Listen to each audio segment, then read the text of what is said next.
परमेश्वर के जीवित और सामर्थी नाम में आप सबको जय मसीह की स्वागत करती हूँ। प्रियो, आप सबका the lord is my shepherd channel पर आज का विषय प्रभु ने हमें जो दिया है वो है, जिस पे हम मनन करेंगे, वो है पापों का अंगीकार करना और क्षमा पाना। जो लिया गया है पवित्र शास्त्र बाइबल में से, वचन कहता है पहला यूहन्ना उसका पहला अध्याय उसकी 9वीं आयत में, यदि हम अपने पापों को मान लें तो वह विश्वास योग्य और धर्मी है कि हमारे पापों को क्षमा करे और हमें सब अधर्म से शुद्ध करे।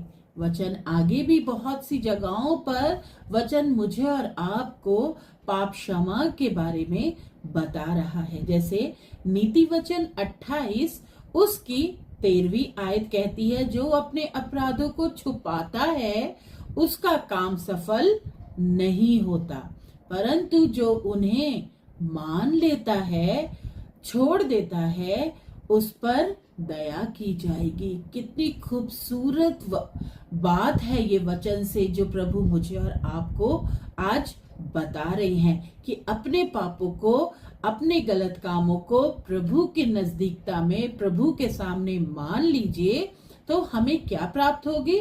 सफलता प्राप्त होगी। नहीं तो हमारे जीवन में हम सफलता को कभी प्राप्त नहीं कर पाएंगे।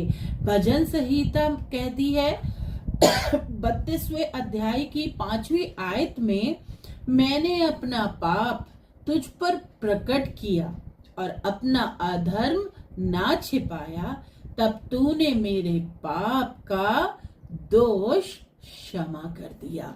इसी प्रकार वही मैं बोल रही हूँ, हमें अपने पाप को, अपने गलत कार्यों को छुपाना नहीं है, परंतु प्रभु के सामने लाना है, पश्चाताप करना है। वो हमारे पापों से हमें क्षमा देते हैं और हमें हर प्रकार के दोष को हटाकर दोष पूर्ण कर देते हैं।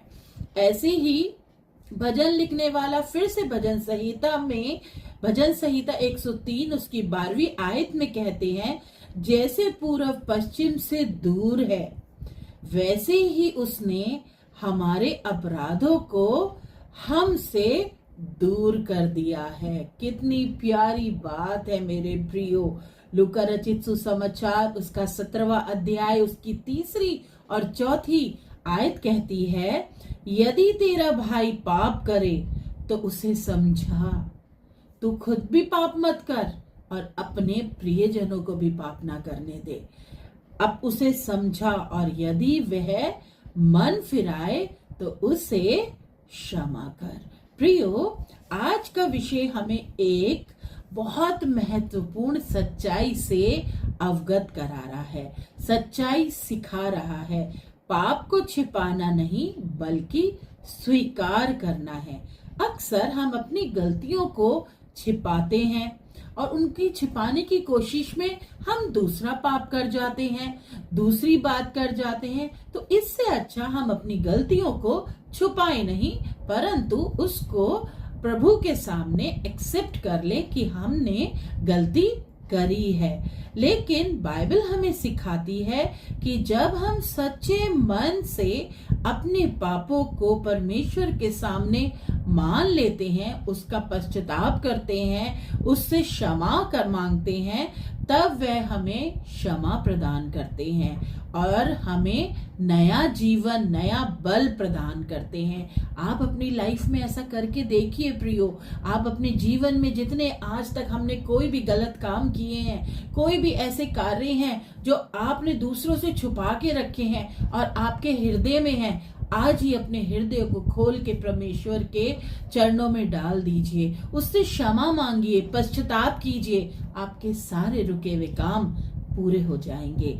आज मैं आपको इस बात की गारंटी देती हूँ कि प्रभु मेरे और आपकी बातों को सुनते हैं। वो हमारी प्रार्थनाओं का उत्तर देना चाहते हैं, परंतु हम अपने आप को बदलना नहीं चाहते। सिर्फ परमेश्वर से पाने की बात नहीं, बल्कि हमने किसी और के प्रति अगर कोई गलत कार्य किया है तो हमें उससे भी क्षमा मांगनी है, अपनी ईगो को सामने नहीं लाना है। क्योंकि अगर हम चाहते हैं हमारे जीवन में परमेश्वर हमें हमारी गलतियों की क्षमा याचना दे, हमें क्षमा करे, तो उसी प्रकार से अगर किसी ने हमारे विरुद्ध कोई गलत काम में किया है या हमारे विरुद्ध कोई बहुत बड़ी प्लॉटिंग करी है, तो वो अगर हमसे क्षमा मांग रहा है तो हमें माफ कर देना चाहिए।